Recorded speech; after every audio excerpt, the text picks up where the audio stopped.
Well, good morning. Welcome to this webinar, this Forever Living webinar. I'm delighted to be hosting it this morning. Obviously, I've just started it. We're still 1 minute ahead of schedule, just to allow people to join us. So I'm not actually going to start the webinar for maybe a couple of minutes yet, just to give people a chance to come on board.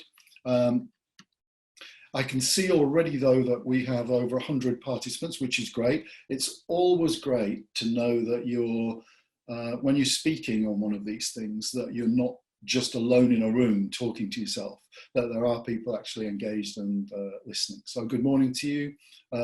Welcome to this webinar. I'll be starting in a couple of minutes.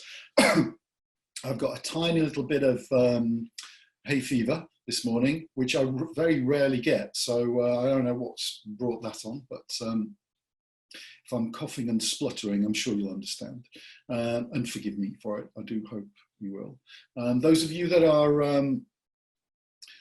are friends with me on Facebook or just follow me on Facebook will have seen that it's been exciting in the garden this last few days. We've got loads of nests in the garden, and yesterday I took some photographs of some wrens in their nests, which I posted, which I was really pleased about, and I took some video as well, which I'll post later. They're trying to fledge. I think they're going to fledge today.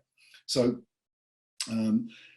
not that you are necessarily particularly interested in that, it's just that we need to know that everybody's getting on board, people are joining now. I don't really want to start too much on schedule, because what happens, people tend to click the link at 11 o'clock. That takes them into the waiting room, and then they need to come through the process, or other people register just at the point. So I can see numbers are still going up at the moment. So we're still only at 11:01. So I will make sure that I start maybe 2 minutes. So Brian, good morning. That was very kind of you, Brian, to put the post that you did on the area website. It was a very nice thing for you to say, and I'm glad to see you on it. I'm glad you've got people on it. Hello, Isabel. Hello, Margaret. Great to have you on the call. And I'm sure now that I'm going to get loads of people saying hello, so I'm going to turn that window off. There is a, well, hello, Sheila, raising your hand to say hello. Great to have so many people on the call. We've got over a couple of hundred people on the call now. It's a couple of minutes past 11, so I'm going to make a start by explaining really what the context of this webinar is. I've got a whole bunch of slides and a whole bunch of scripts to share with you about how to have conversations, whether it's online or on the telephone or in whatever channel we use, whatever medium we use. And I'm going to go through that. I'm also going to share some of the psychology behind having a conversation, how to make sure it's comfortable for you and comfortable for the person that you are talking to. How also, if they are a potential prospect, how to get them to identify as a prospect and not feel that you're pushing them into that path. It's important that you don't feel like that, and it's important they don't feel like that, and we'll be covering that kind of thing. One of the reasons for having this webinar, I think, is that, well, this is unprecedented times. You don't need me to point that out to you. It's unprecedented times in a number of ways. Obviously, socially, some people are having a really hard time financially, and others, like us, have got a huge opportunity.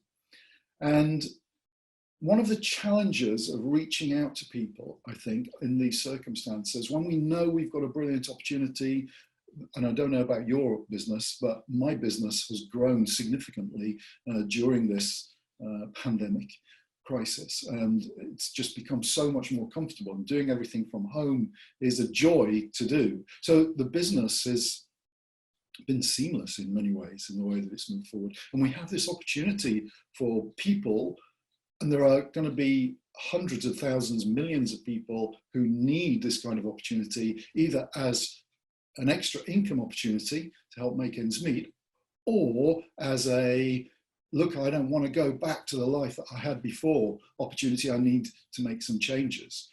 And the challenge is we don't want to feel like we're gloating about how well we're doing when other people are doing badly, when it's exactly the people who are doing badly who want our opportunity. So we've got this dilemma, this paradox.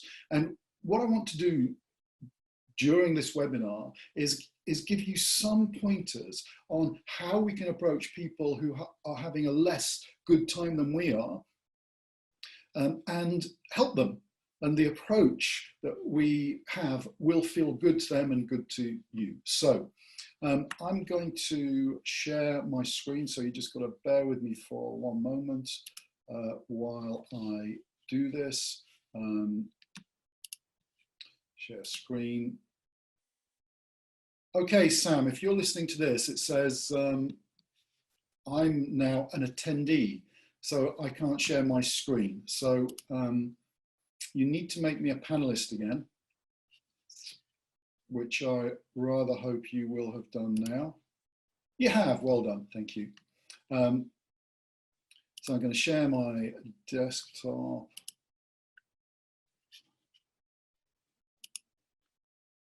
Okay, so hopefully you can now see my slides. How to master the art of conversation. So what I'm going to talk about conversation, and I'm going to talk about how what we say and how we respond. But I want you to just bear in mind that there are a variety of different ways that we can have conversations these days. From Messenger, which is probably the most popular way of communicating directly with people, WhatsApp, which is almost equally popular, SMS, text messaging, or the good old-fashioned phone. We can have video calls, we can have face-to-face under normal circumstances. Obviously now we can have far fewer face-to-face meetings, even if we're social distancing, because we're just not going to get about much. The point about this is that there are advantages and disadvantages to all of these.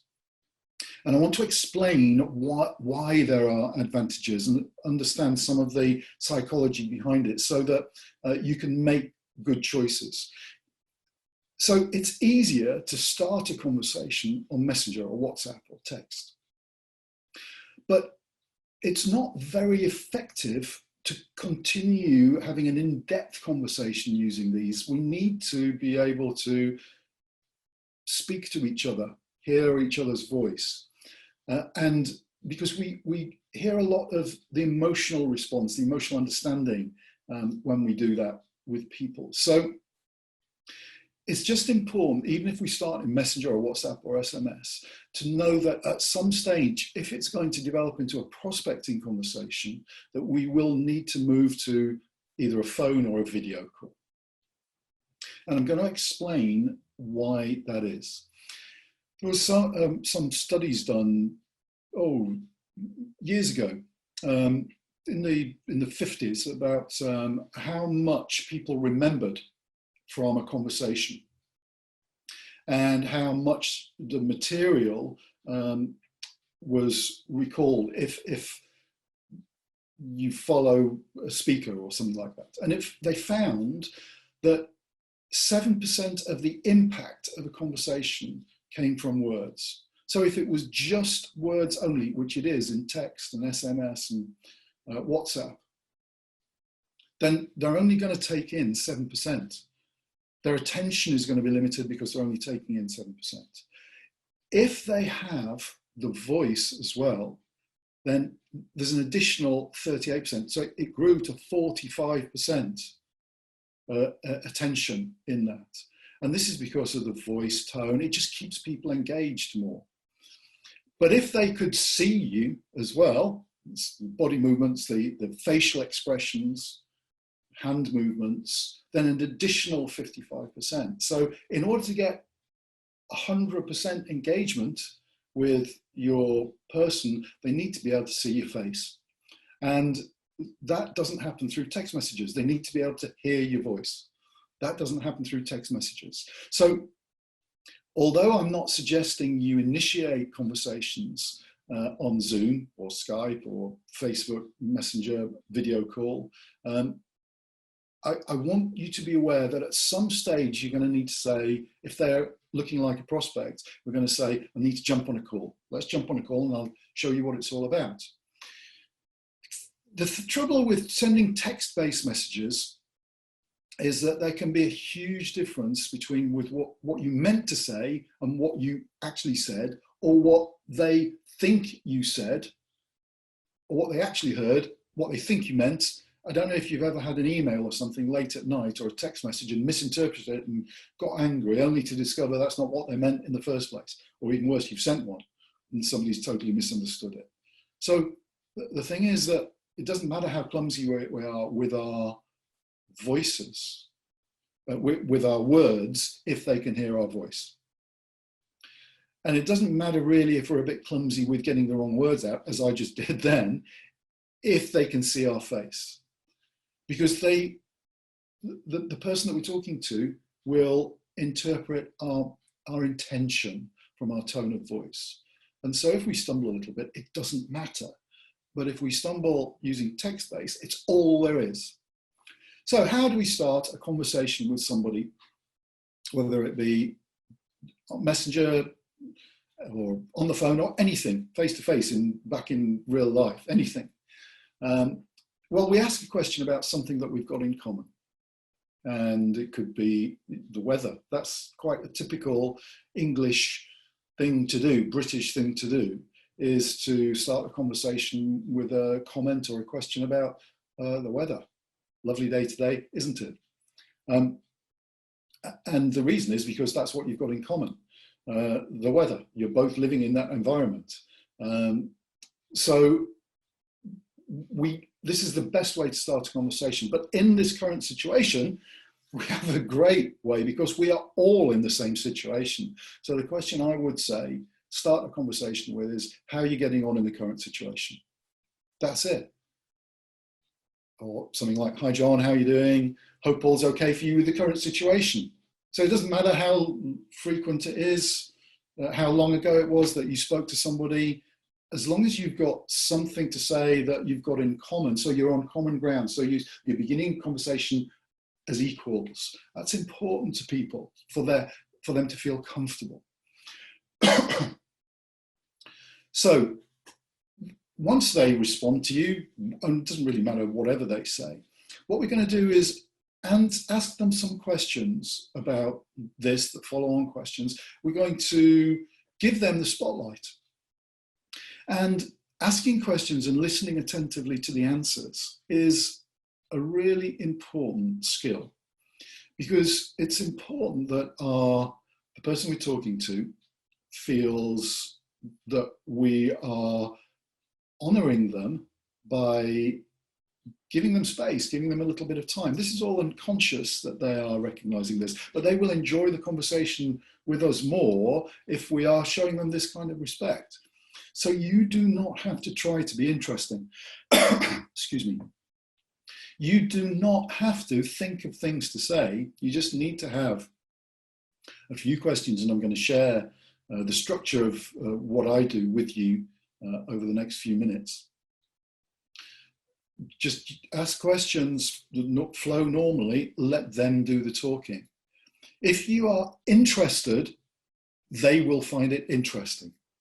So the most important thing is not that you try to be interesting, but you try to be interested. And if you do that, they'll feel comfortable, they'll open up, and the answers that they give may lead you to a hot button. They may not lead you to a hot button, but they may lead you to a pleasant conversation, one that the person that you're talking to has enjoyed. And so you can always go back later. It doesn't matter whether you've got a hot button. I just know that a certain proportion of the people that you have these conversations with, you will get a hot button. So these are the system I use, the structure I use. It's called FORM. You probably heard me talk about it many, many times. And FORM is an acronym. It stands for Family, Occupation, Recreation, then Message. And those first three letters, FOR, just prompt me to remember to ask how the family is, or how particular members of the family are, if I know the family. How's John getting on? Is he back at school yet? You know, any of those kind of questions.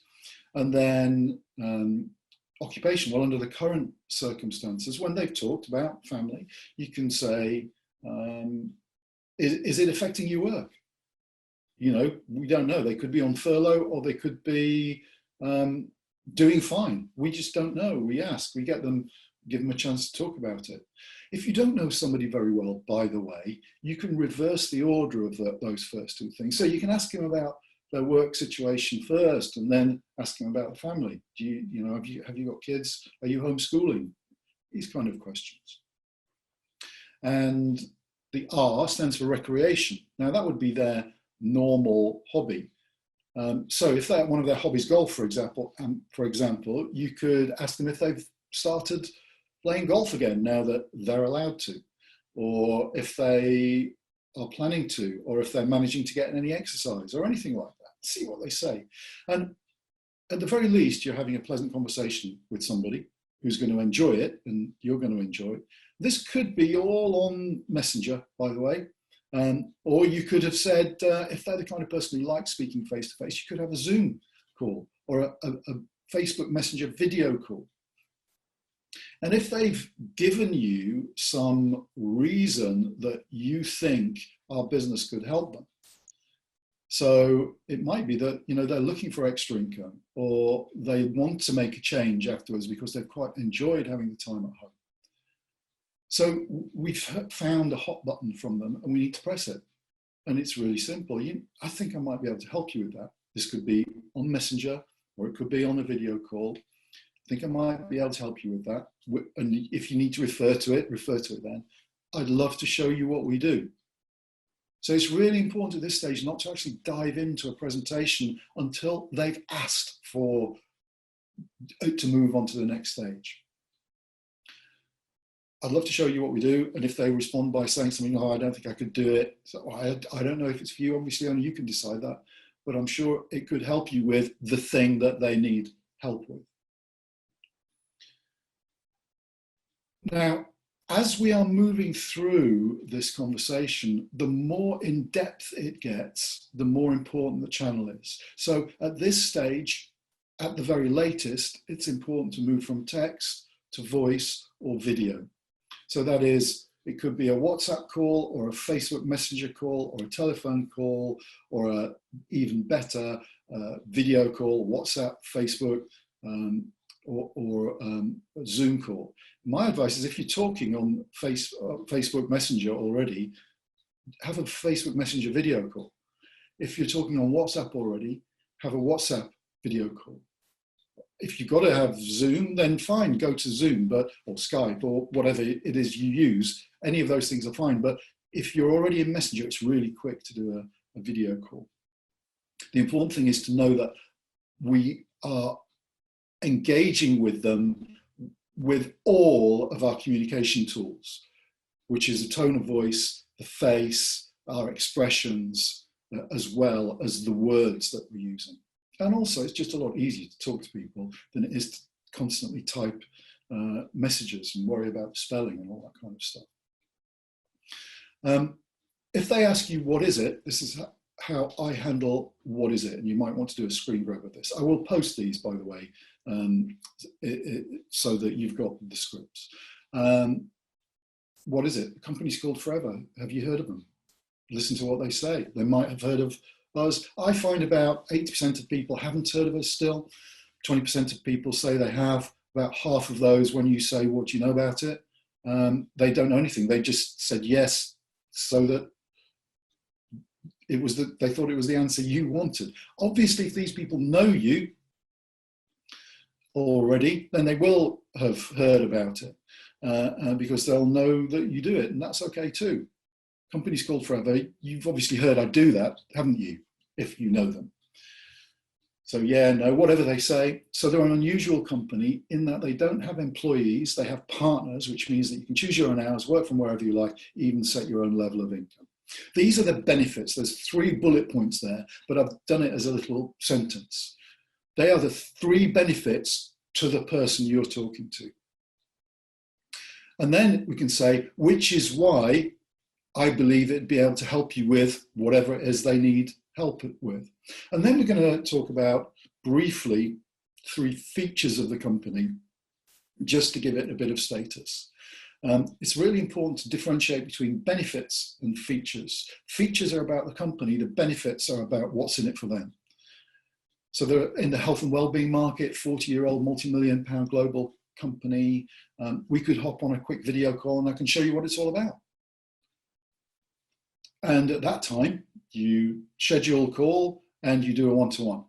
And my advice is to, if you haven't done a one-to-one before, make sure you see the webinar the brilliant webinar that Diana and Adam did with the new one-to-one, which is just a dream to use, especially online.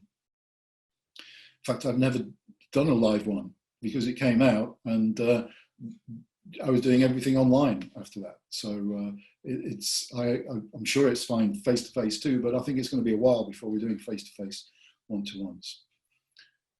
So here's a tricky question. Can you send me some information at this stage? So you can say, look, it'd be better if we got on a video call, but it's really important not to get into an argument because you've got 2 choices: argue with them, and I found arguing with prospects never works, or you can send them something. So I say, sure. And I send them the 4-minute, it's actually 5-minute video link, 4 minutes, 50 seconds or something like that, with a little message. This will give you a quick overview. It's less than 5 minutes long, but it's packed with information. If you can watch it straight away, we can jump on a video call and I can answer any of your questions. So you send them the link, it's 5 minutes long. 10 minutes later, you message them, say, have you had a chance to watch it? If you haven't, tell me. I don't want to pester you. Tell me when you will watch it and I'll get back to you then. And then we need to make sure we follow up. Don't expect them to get back to you. Some will, but don't expect it. It's just important that you follow up. Now, during the forming conversation, if they ask how you're getting on, you know, you've asked them how they're getting on in the crisis. And if they are nice, polite people, they'll ask you, but they'll tell you a little bit, and then they'll ask you back how you're getting on. Interestingly, most people don't do this, but some do because they're nice, polite people. And this is a tricky moment because we can feel it's tricky because we don't want to say, after they've said how crap their life is, how fantastic our life is, because it's just a bit awkward. So here's how I've come round to doing this. So, well, it's been difficult with, and then say some of the things that have made it difficult. So what we're doing there is creating a feeling of empathy. We're on the same playing field as them. Been difficult with us, but happily the Forever business is going from strength to strength. Everything is working brilliant online. Then, in fact, we're recruiting. So if you know of anyone who's looking for an extra income or an online business, can you let them know about me? And then this is the important thing, get straight back asking a forming question, you know, kids, family, recreation, are you playing golf yet? You know, any of those kind of things, because we don't want to leave it hanging where you've made that request. It just needs to feel like it's an incidental thing. Because if it's incidental and you move on and they couldn't think of anybody, they'll forget it. Whereas if it was an important thing, they'll come back to it and they'll prompt you. So the key thing is to remember just to get in something first that you have found tricky about it. I don't know what it could be. You know, we're all different. For me, it's all my travel plans, which compared to so many people, it seems like not a great sacrifice. So, you know, my personal circumstances are that, you know, we were going to go to Australia. I was going to be diving on the Barrier Reef. We're supposed to be in the Lake District, you know, all this kind of stuff. But none of that matters, but I would mention it. I've also lost members of my family and an old friend through COVID, but I don't think I would mention that under these circumstances. The purpose is not to bare our heart, but to create a little bit of empathy. So let's talk a little bit about having a video call, because this is something that I see a lot.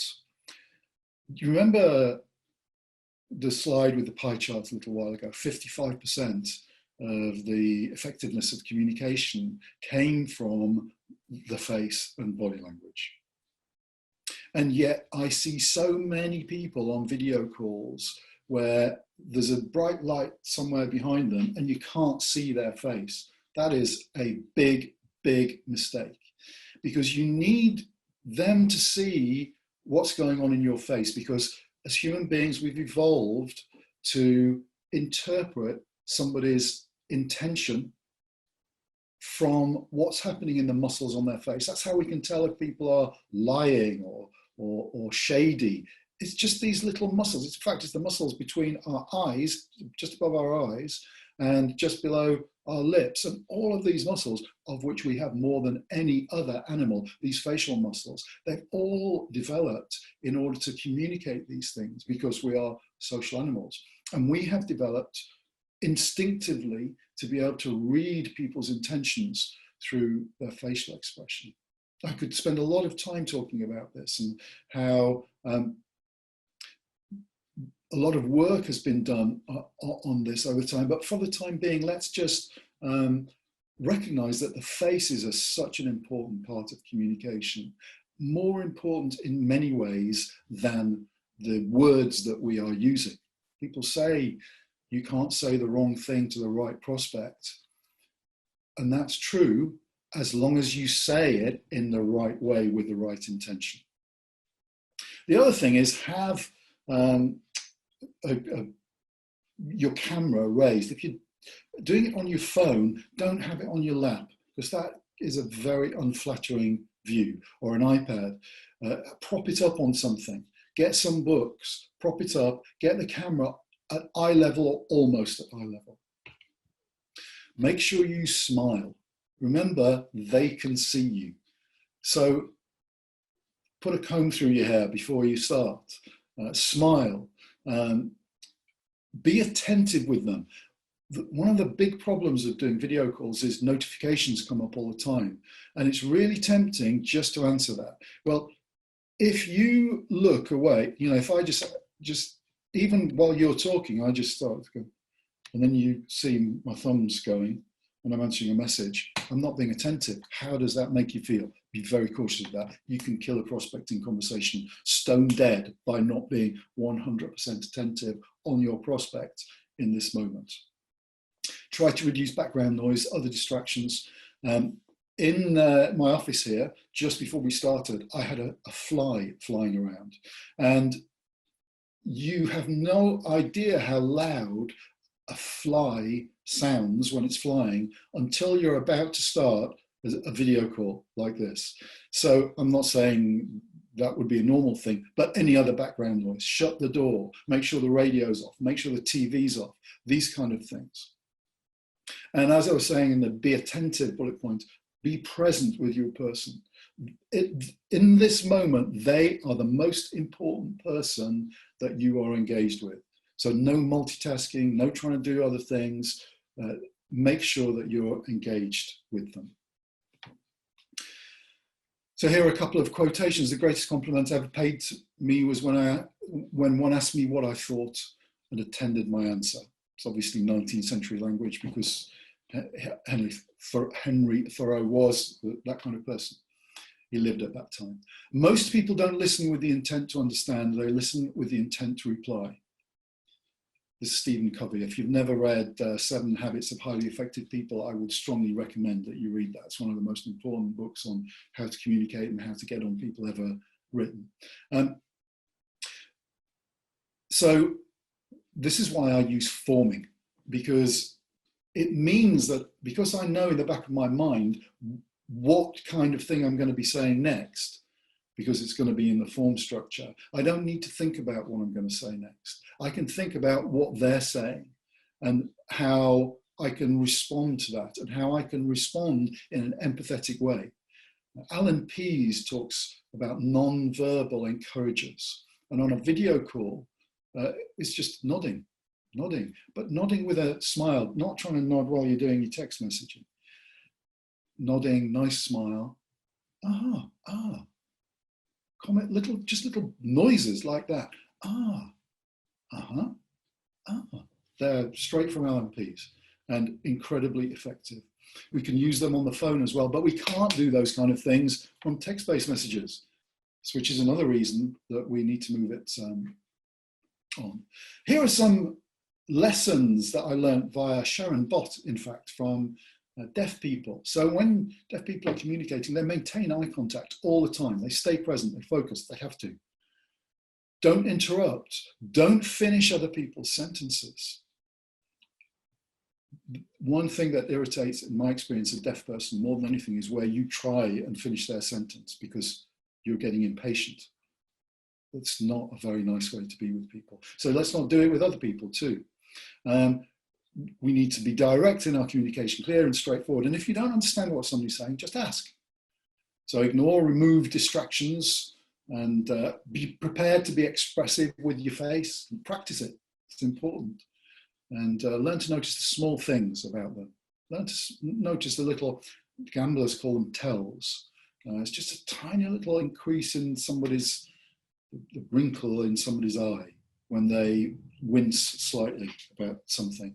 Learn to notice this, learn to observe people, and do that by concentrating harder on the person that you are speaking to. Okay, I've covered quite a lot of ground there. I hope you found that interesting. I hope you found it of value. The key thing is that we are contacting people. You've got all these people on your list, and if you're not contacting them, you are missing the opportunity of a lifetime. People who are making contact are sponsoring right, left and center. Sponsoring has been up massively since this coronavirus started in the business. And it's important to jump on the wagon and keep on going. Now, what time is it? We've got plenty of time left. So I'm going to answer some questions. Right, good point, Siobhan. Siobhan Dunn asks, what's the 5-minute video link? Okay, if you go on to Forever Knowledge, the free section, you don't have to be a subscriber for Forever Knowledge. It's the Forever official 5-minute video. Look at it and you'll be able to go and check out on Forever Knowledge and look at the video, and then you'll know what you're sending on. It's just, it's hosted on Vimeo, and you share a Vimeo link with them. So I'm going to, Hardika, glad you liked it. Glad you liked it. Well, Amanda Hilliard, I'm delighted you're on. Great to have you on the call. Okay, let's see what we're doing. If anybody does have any questions, feel free to ask. Great that so many of you are enjoying it, and thank you. Forgive me, I'm scrolling through the questions. Okay, I've got a really, really good question here. I've got two. Let me answer Lorraine Gannon. What's the book called? I mentioned it again. It's the 7 Habits of Highly Effective People by Stephen Covey. There is an abridged version on CD, which you can get from Knowledge is King. So the video, by the way, is on Forever Knowledge. I don't know if I said, I'm sure I said Forever Knowledge before. The video is on Forever Knowledge, but Knowledge is King is where we buy our books from. And they have a CD of the book. The book is quite a thick one. I've got one up there, but it's, you know, 1.5 inches thick. And for me, I think the thinner the book, the more likely you are to read it. But even more so, if it's on a CD, the more likely you are to listen to it. So I would get the CD and put it on your phone. Let me have, I'm just going to, Right, Rebecca Piggott. You say, I keep getting told that our products are too expensive. What should I say?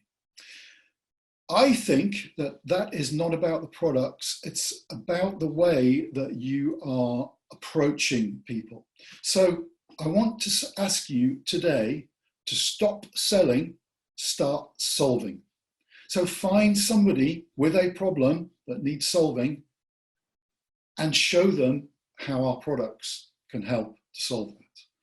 So one of the big issues at the moment is COVID-obesity. I don't know if you've come across that, but so many people seem to have put a few pounds on. I have. It's a big issue. So find people who want to lose weight and engage with them and share information about the products. I think that people often say, when they say products are too expensive, they are speaking in code. And the reason they are speaking in code is because they feel they are being sold to. And it's important that somebody doesn't feel sold to. It's more important that they are being helped and that you're promoting the products and sharing information. People, you know, that our products are not cheap products. So if people can't afford them, that's fine. You know, I drive a Porsche and there are loads of people who can't afford a Porsche, but there are plenty of people who do. And prior to that, I had a Mercedes, and there are plenty of people who can't afford a Mercedes, but plenty of people who do. And prior to that was a BMW. And it's the same story. So, you know, there are loads of these around. There are plenty of people who can focus on the people who can, but make sure that they're not speaking in code. And that's about how we make the approach. So stop selling, start solving. Wendy asks what the form and meanings are: family, occupation, recreation, and message. And the message is, you know, you said this was a challenge. I think I can help you with that.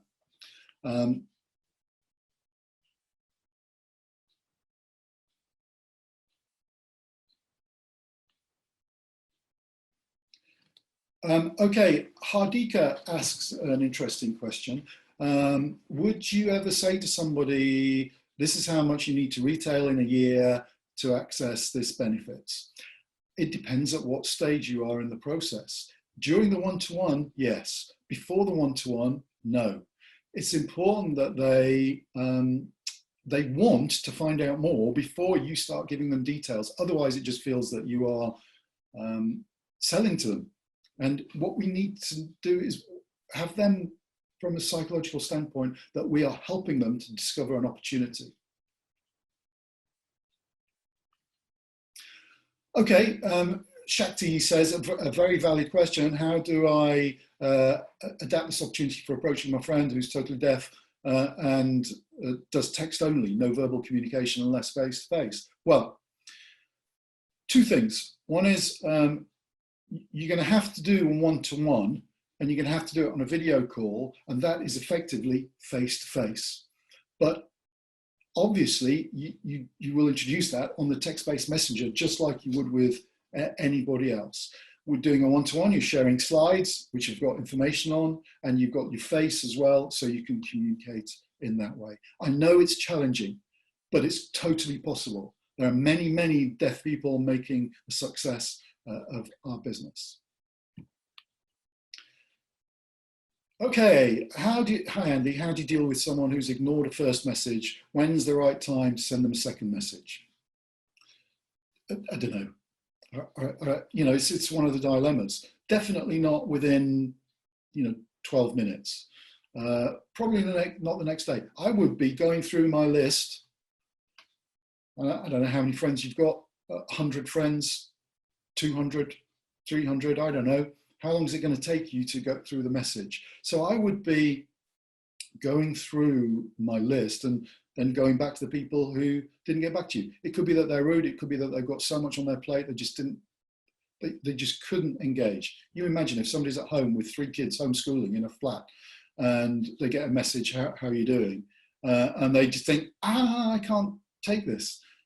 So, don't judge somebody. Don't think they're being personal. Just get back when it's a better time.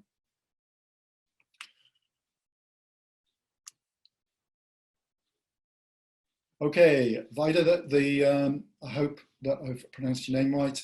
I mentioned another seminar by Adam and Diana. Adam May and Diana Page about how to have a one-to-one. You'll find all those on Forever Knowledge.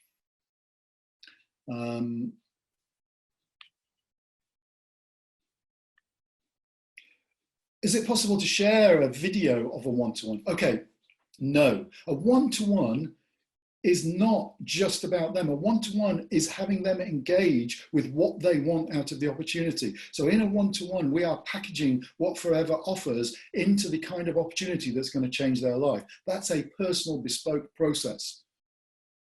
And that's why a one-to-one has to be a personal thing.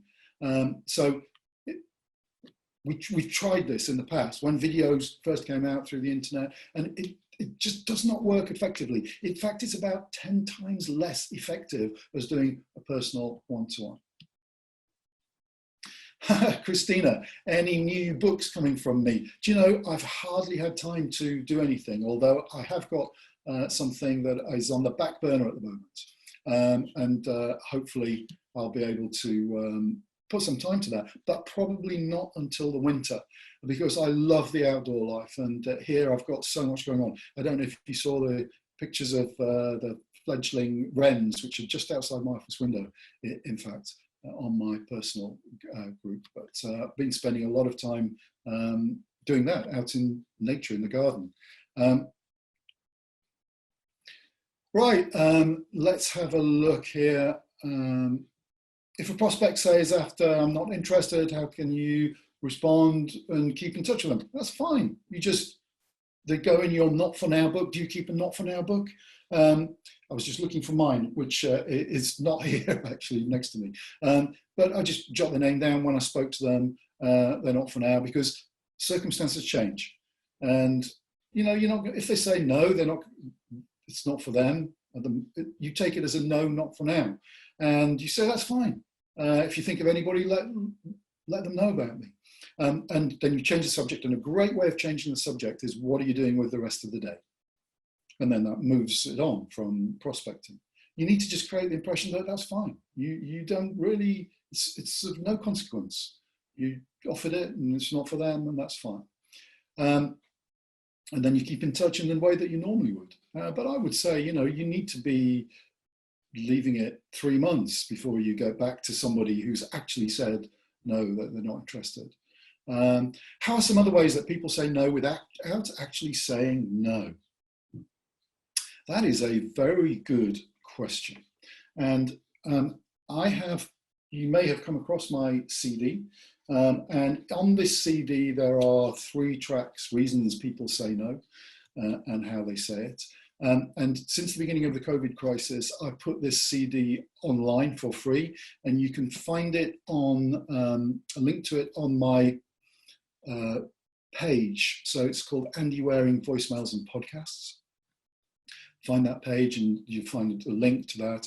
Or if you do Apple Podcasts, it's on there, or Spotify, it's on there. Just search for it. And on the podcasts, it looks like a podcast, but it's just each track is one of the recordings from the CD.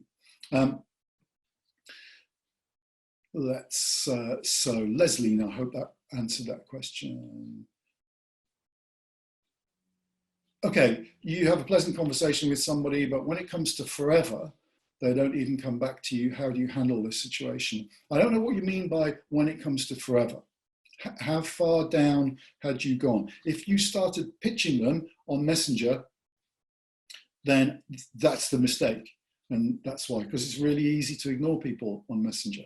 But if they don't come back to you, don't worry about it. Plenty more fish in the sea.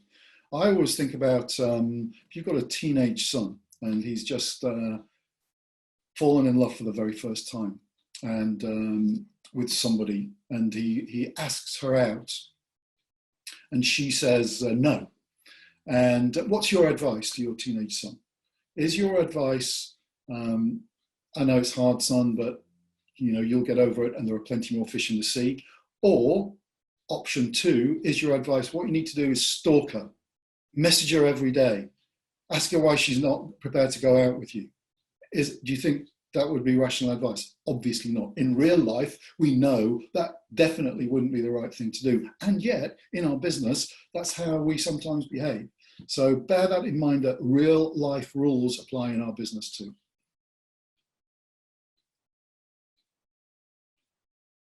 I definitely wouldn't, Marcel, what I've just explained in the whole of this webinar is what I would do. I wouldn't do it any other way. I wouldn't be stalking people in job search sites and say that you know about a job. I would be making contact with people, engaging with people. If people don't answer your messages, should I leave them or come back to them after some time? If so, what's the best time frame? I think I've answered that, and I really don't know. Whatever feels right. Okay, this is a great question. Beth Dermody, I'm not quite sure how you pronounce your surname. I'm a single mum, and say I was in a video call and a child woke up, came in and was crying. How could I deal with that while on the video call? Obviously, I know how to deal with a crying child. I'm delighted to hear that. But obviously on a call with a prospect, I think this is a great opportunity, because the people you're going to be engaging with, by and large, are going to be people who empathize and identify with your situation, and they'll completely understand. So deal with the child's needs, sit them on your lap, have them engage for a minute.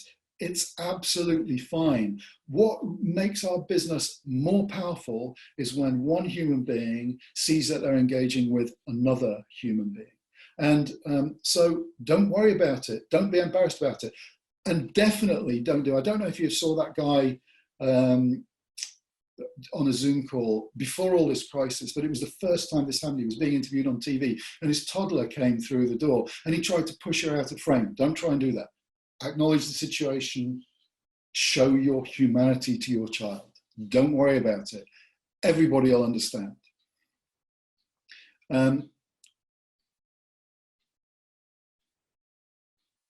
Right, that's good. Joe, thank you for, there's a question on there saying that talking to somebody, solving problems rather than selling products help. Okay, get a pen, everybody. Name of the book again is The 7 Habits of Highly Effective People, but the CD is the best version to get. 7 Habits of Highly Effective People by Stephen Covey. How many calls do I do a day? 4.5 million. Depends on the day. You know, you've got to remember, I'm in my cruising mode. The purpose of building a forever business is to give yourself lots of time so you're not constantly working. But in order to get there, you have to work hard. So until you get to cruising mode, you need to be making contact. But that is up to you. There's no point comparing yourself with other people. But I would say making 1 contact a day is not enough. I would say what we need to be doing is engaging with people. So sending messages, maybe send a dozen a day to trigger a conversation, because that's about as many times as you could, as many conversations as you could have in a day if half of them respond to you. I'd guess about half wouldn't. But also we need to be doing some other things, and the birthday is a really good idea. So, you know, on Facebook, every morning you log in and it tells you whose birthdays it is. Well, on that day, loads of people will be wishing them happy birthday. So my tip is don't wish them a happy birthday that day. But when you log on to Facebook, somewhere in there you can find who's had birthdays yesterday. So there's a timeline of people's birthdays. So find out when their birthday, the people who had their birthday yesterday, message them today saying, oh, really sorry I missed your birthday. I hope you had the best of days. How are you getting on in this crisis? And that gives you, there's going to be a few people who have a birthday every day, and that actually manages your whole list, because everybody that you're friends with on Facebook will have a birthday within the next 12 months, which is an interesting fact I'm sure you appreciate. So it means that you can allow the birthday system to help you manage that. Okay, Daniela, I've put my business down for a little while and I'm just picking it up again now. How do I speak to prospects and customers that I've been interested in the past? Exactly the same way as I've just explained. Trigger the connection again. Wendy, do you think we can prospect even if we're not very high in the business? Of course you can, because it's not you who is the proof of forever. It's been going 40 odd years. There are hundreds, thousands of people who tens of thousands of people, hundreds of thousands of people whose lives have been completely changed by the forever opportunity. You are not the proof of it. You know, so don't worry about that. Don't think about that. And if you, there's one of my voicemails, which is on my podcast page, is about, I've got a list of about 5 voicemail messages, which are for a new distributor. And one of the questions there is the one that I answer. Feel free to check that out. All that stuff is free, by the way. So it's there for you to use.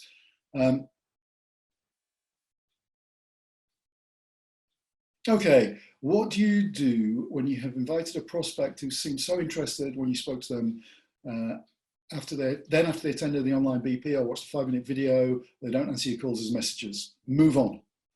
It's the don't stalk them thing. You know, I would message them a couple of times, message them once, what did you think? Message them a second time, did you get my message, what did you think? And if they didn't, say, look, the third message would be, I don't want to pester you. Is it that you've changed your mind? If so, could you just let me know and I'll cross you off my list? And then really, they won't let you know if they've changed their mind. They'll just let you know if they want to continue the conversation, because they might have been busy. You know, they might have had a crisis to deal with. But, you know, so handle it that way, then don't worry. Barbara Smale, interesting question. When you approach somebody who is very aware of selling and persuasion techniques, do you just get to the facts quickly? Well, if you do it right, if you have a forming conversation right, it never feels like persuasion or selling. It never feels like a technique, because it's not. It's just a way of helping you to structure a human-to-human conversation. But if you're going into it in the mindset that you are persuading somebody or selling something, then that you're going to convey that, and that's going to come across. So don't just have a conversation with anybody to see if there's a hot button that you can press. If they don't want what we are offering, if they don't want an opportunity, and there are going to be plenty of people who don't, thankfully, then, you know, if I approached the Dalai Lama as a human being, you know, potential prospect, I would hope he would say, actually, thanks, Andy, but I'm really happy with my life as it is at the moment.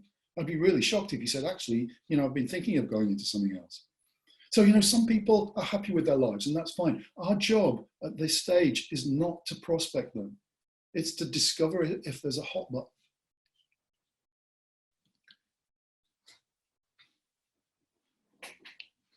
And don't try making your one-to-ones up. Follow Diana Adams' advice.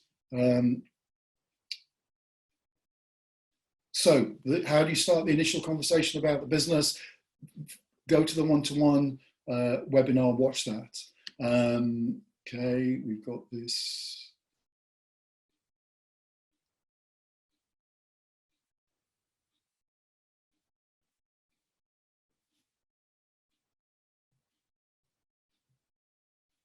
I'm sorry, I'm trying to read a message and understand.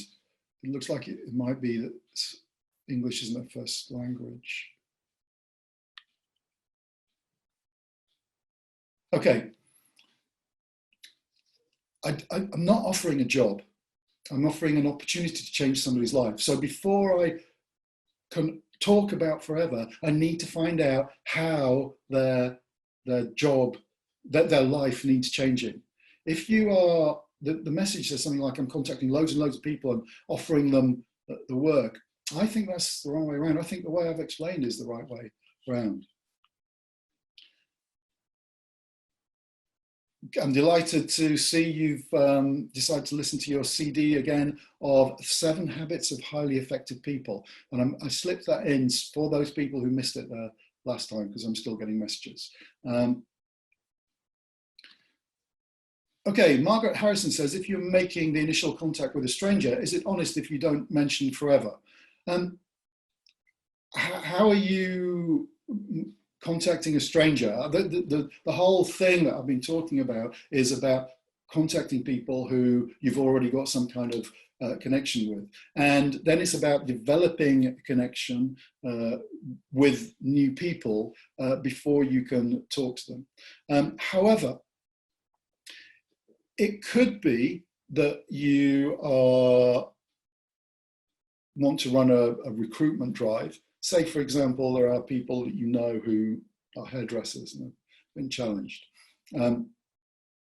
You could be really just open, say, we're recruiting at the moment, our online business is going from strength to strength, we're looking for a key ambitious people. If you know anybody, can you let me know?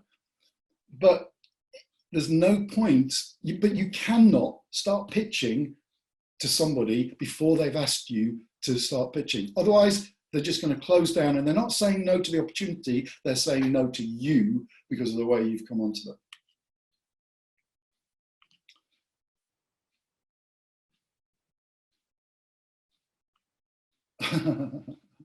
Great. Well, Faye, I'm glad. I'm sorry that Beth keeps losing the call, but she can always listen to it on replay as well. The key thing, she was the one with the baby, the toddler, and the key thing to remember is don't worry about it. Okay, so let me see. The podcast is on my podcast page, Andy Waring, Voicemails and Podcasts. The webinar is being recorded, so you'll be able to see that on Forever Knowledge, I believe. Let's see. Brian, you're a star. You're so supportive and encouraging, and it's always a pleasure when you're a trainer on a call. This final question. When it comes to recruiting, I get no's only. You need to work on your technique.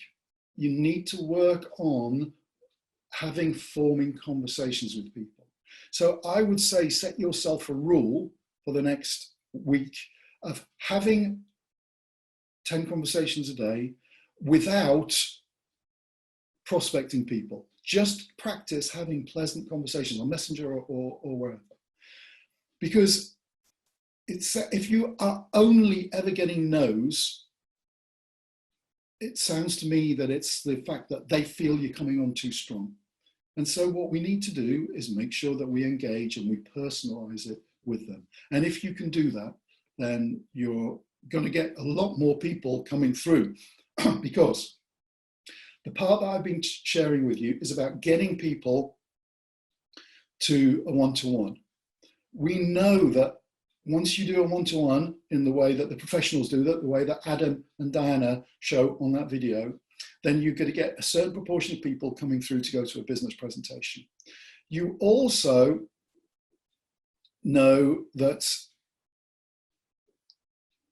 sorry, I've just seen another question here, but you also know that when people go to a business presentation, a certain proportion will join the business if you've handled them in the right way, inviting them through that.